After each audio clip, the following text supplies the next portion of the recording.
Happy Sunday. Let's just go through the Sunday Social Security roundup for the past week. Um, of course, last Sunday we had the roundup for the week before. And if you notice, you probably don't, I didn't do one for Monday. I was really in the weeds. It was a big hearing week and all sorts of stuff going on. So, and we had just had that dual memorial service for my mother and father-in-law. So uh, it was small. It worked out nicely. I think they'd be happy.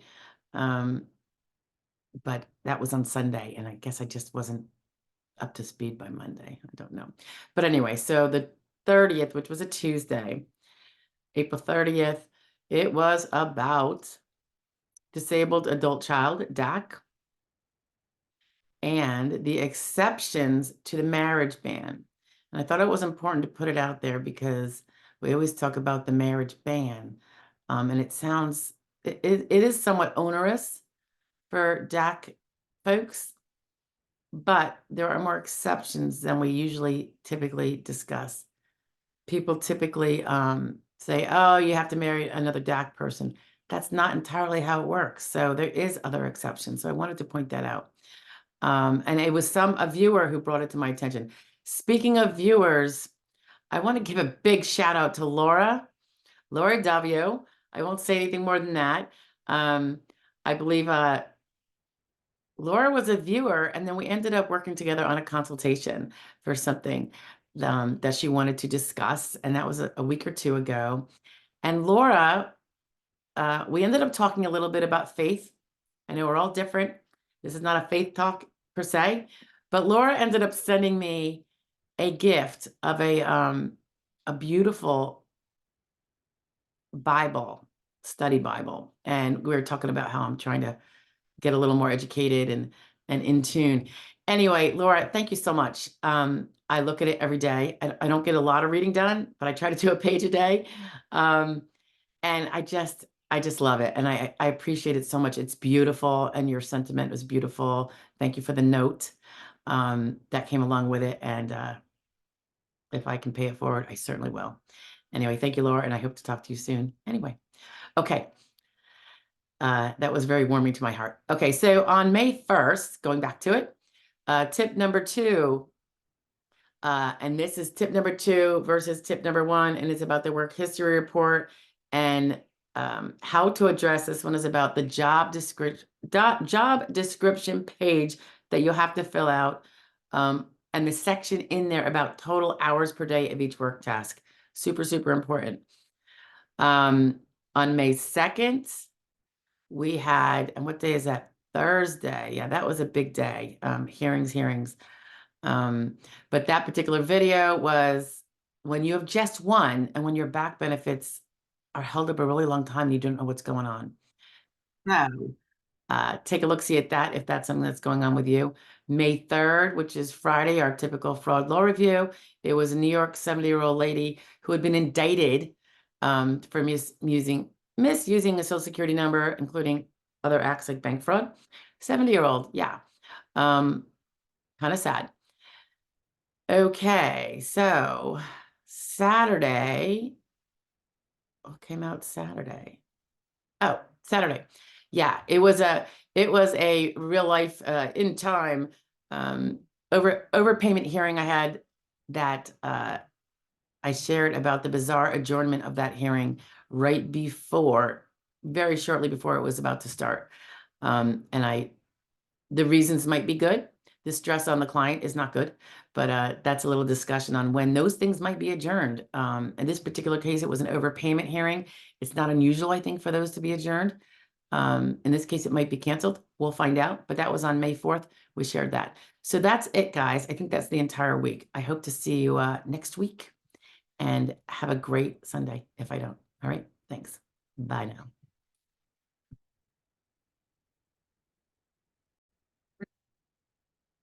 So you just listened to the week's roundup of all 7 days right behind us and what those video tips were. Are you concerned if you didn't necessarily catch the ones from the week prior to that? Don't worry, we're going to attach it right here. Have a great week, guys. Bye.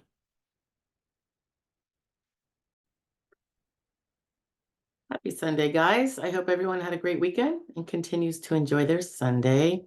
This is the Social Security Roundup, as usual, on Sunday. So this is for the week of, well, it's going to start Monday, technically. There was nothing on last Sunday except the last Sunday Roundup. There was no extras out there. So April 22nd through, what would that be then? The 27th through the 27th? Okay, so here's what we got. In case you missed, on Monday the 22nd, all right, we were going over something that happened with a person who had a cog in the wheel with SSA, was supposed to be getting money, they thought, and just wasn't seeing anything, and they couldn't get anybody who knew what was going on at the field office. There's a lot of ins and outs to it. A disabled person who then was not disabled and did an expedited reinstatement, but had an overpayment, blah, blah, all this stuff. Anyway, it'd been a year. Person was now losing their home and belated on property taxes as well on that home. So they were a third party, got connected with me. This really had nothing to do with me having any, I didn't represent or anything. It's about the congressional inquiry and what one may do, not to get a congressperson to intervene in the substance of a case, but to simply alert them to the fact that there is some cog in the wheel. It doesn't provide expedition above other people, first in, first out, that kind of thing at all.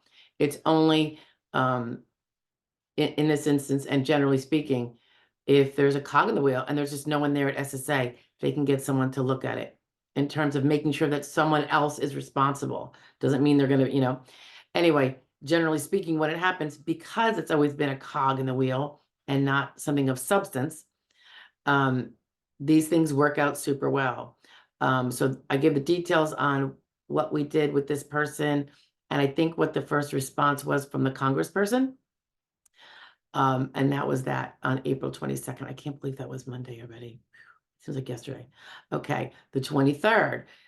This was for SSI people, and it is the basic understanding of in-kind support and maintenance. As you may know, there's been some new SSI news coming out of the SSA that effects in the arena of ISM, in-kind support and maintenance. So I went back and just wanted to give a basic understanding of what in-kind support and maintenance is as a form of income that counts for SSI purposes. Just for anyone who didn't know that, because if they go to the next video, they'll be like, what's going on? Okay, April 24th, this concerned for SSDI people and SSI it would apply to. It was the first of two at the moment, work history report tips. This one has to do with something one should do when they're providing the answer to the question about the job description, which is the one at the top of the page. I think I just answered that by accident. Did I? Yeah, I think I did. So then I hung up on it. Sorry. Call back. Yeah, because I see this happens not a lot in terms of it's not done right a lot. Every single work history report that comes out of any of my clients, we review this with a fine-tooth comb. It is really important that they get it right, especially for the over 50 crowd. The following day, the 25th of April, this was concerning application time and something you must do when you're doing it, and it comes to how you are going to be picking the proper alleged onset date. It gets a little tricky. It's also something that is one of the most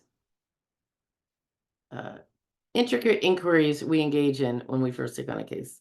I actually almost get into it in my first interview because my wheels are already going in terms of, oh, if I apply, what would we do? Because ideally you want to get that alleged onset date as back in the past as far as possible. That means you would get bigger benefits should it be reasonable and prevail. Your Medicare would come forward a lot quicker, and it's all good.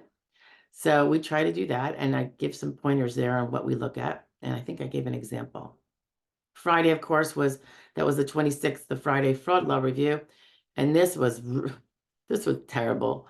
It was a Maryland dad and daughter team. I think I refer to them as Bonnie and Clyde. Oh, that's probably inappropriate. They con and steal from a vulnerable senior. It has to do with getting these ill-intended guardianships or conservatorships over vulnerable people, usually seniors, upper years, not cognitively all there. And that's what that one was about. But eventually, after years, this dad and daughter team got nailed. Okay. And then Saturday, the 27th, part 2 of that congressional inquiry we started on Monday. And we go into what transpired there. I don't know that I'll be getting any more word on that because it seems like it's pretty much resolved to the extent we asked it to be.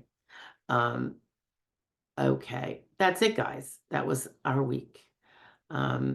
If you didn't catch last week's, I think that'll be coming up. All right, have a great one, and I will hopefully see you next week. Bye-bye now.